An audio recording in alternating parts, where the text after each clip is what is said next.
அனைவருக்கும் வணக்கம். அரை ஸ்பூன் தேங்காய் பால் எடுத்துக்கங்க. ஒரு அரை ஸ்பூன் ஒரு டம்ளர், அரை டம்ளர் போதும். அரை டம்ளர் தேங்காய் பால் எடுத்துங்க. அரை ஸ்பூன் கடுக்காய் பவுடர் எடுத்துங்க. இது ரெண்டையும் கலந்து காலை மாலை இருவேளை ஒரு வாரத்துக்கு குடிச்சிங்கன்னா ஆக்சிஜன் லெவல் அதிகமாகும். லோ பிபி ஆகிறவங்களுக்கு அதிகமாகும், நார்மலுக்கு வந்துடும். அதே போல் அடிக்கடி வயிற்றுப்போக்கு போகுதுன்னு சொல்கிறவங்களுக்கு கசகசா மென்று சாப்பிட்டிங்கன்னா வயிற்றுப்போக்கு நின்றுவிடும். அதே போல் பீர்க்கங்காய் அடிக்கடி சாப்பிட்டு வந்திங்கன்னா சர்க்கரை வியாதி கொஞ்சம் கண்ட்ரோலுக்கு வரும். மஞ்சள் காமாலை குணமாகும்.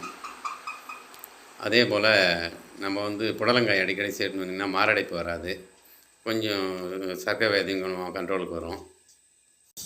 அதே போல் பீட்ரூட் ஜூஸுடன் எலுமிச்சை சாறு கலந்து குடிச்சிங்கன்னா ரத்தத்தினுடைய சிவப்பணுக்கள் அதிகரிக்கும். அதே போல் பீர்க்கங்காய் சாப்பிட்டு வந்தீங்கன்னா கண் பார்வை அதிகரிக்கும். அதே போல் மக்காச்சோளம் அடிக்கடி உணவில் எடுத்துக்கொண்டிங்கன்னா கண் பார்வை நல்லா தெரியும், தெளிவடையும். அதே போல் கேரட் டெய்லி சாப்பிட்டு வந்தீங்கன்னா கண் பார்வை அதிகரிக்கும்.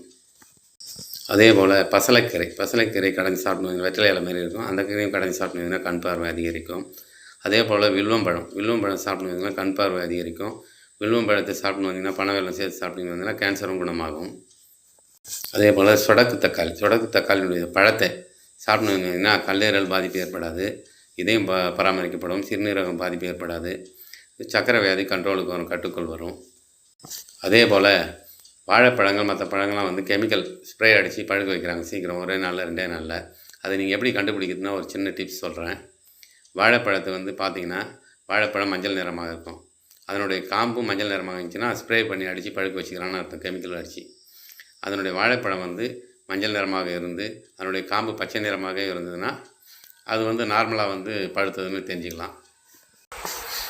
அதே போல் ஜூஸ் குடிக்கிறதுக்கு ஸ்ட்ரா போட்டு குடிக்காதீங்க. ஸ்ட்ரா போட்டு குடிச்சிங்கன்னா வாய் புற்றுநோய் வர அதிகமாக வாய்ப்பு இருக்கிறது. அதே போல் பிளாஸ்டிக்கில் டீ குடிக்கிறதுலாம் தவிர்த்துடுங்க. பிளாஸ்டிக்கில் டீ குடிச்சிங்கன்னா நேராக பிளாஸ்டிக் கரைஞ்சி குடலுக்குள்ளே போயிட்டு குடல் புற்றுநோய் வர வாய்ப்பு இருக்கிறது, மலச்சிக்கல் ஏற்பட வாய்ப்பு இருக்கிறது. அதனால் மோஸ்ட்லி பிளாஸ்டிக்கை பயன்படுத்தாதீங்க. கண்ணாடி கிளாஸில் கூட குடிச்சிடுங்க. அதே போல் ரத்தத்தில் சிவப்பணுக்கள் அதிகரிக்கிறதுக்கு மரவள்ளிக்கிழங்கு அடிக்கடி சாப்பிடுவாங்க, ரத்தத்தில் சிவப்பணுக்கள் அதிகரிக்கும். அதே போல் பனங்கிழங்கு அடிக்கடி சாப்பிட்டு வந்தீங்கன்னா சர்க்கரை வியாதி சீக்கிரம் குணமாகும், சர்க்கரை கண்ட்ரோலுக்கு வரும். அதே போல் நம்ம குழந்தைக்கு சொன்னோம் இன்ட்ரோல் அடிக்கடி கழிக்குதுன்னு, நைட்டில் தூக்கத்தில் கழிக்குது இன்ட்ரோல் வருதுன்னா, இப்போ ஆண்களுக்கு சில பேர் சர்க்கரை வியாதிகளுக்கு அடிக்கடி இன்ட்ரோல் வரும். அவங்களாம் என்ன பண்ணோம், மாதுளம் பழத்தினுடைய தோலை நல்லா பொடி செய்து நல்லா காய வச்சு பொடியாக்கி அந்த பவுடரை சுடு தண்ணியில் கொதிக்க வச்சு வடிகட்டி குடிச்சின்னு வந்தீங்கன்னா இன்ட்ரோல் போகிறது அடிக்கடி தடைப்படும். அதே போல் சப்பாத்தி பழம் அடிக்கடி சாப்பிட்டு வந்தீங்கன்னா ஆண்மை அதிகரிக்கும். நன்றி, வணக்கம்.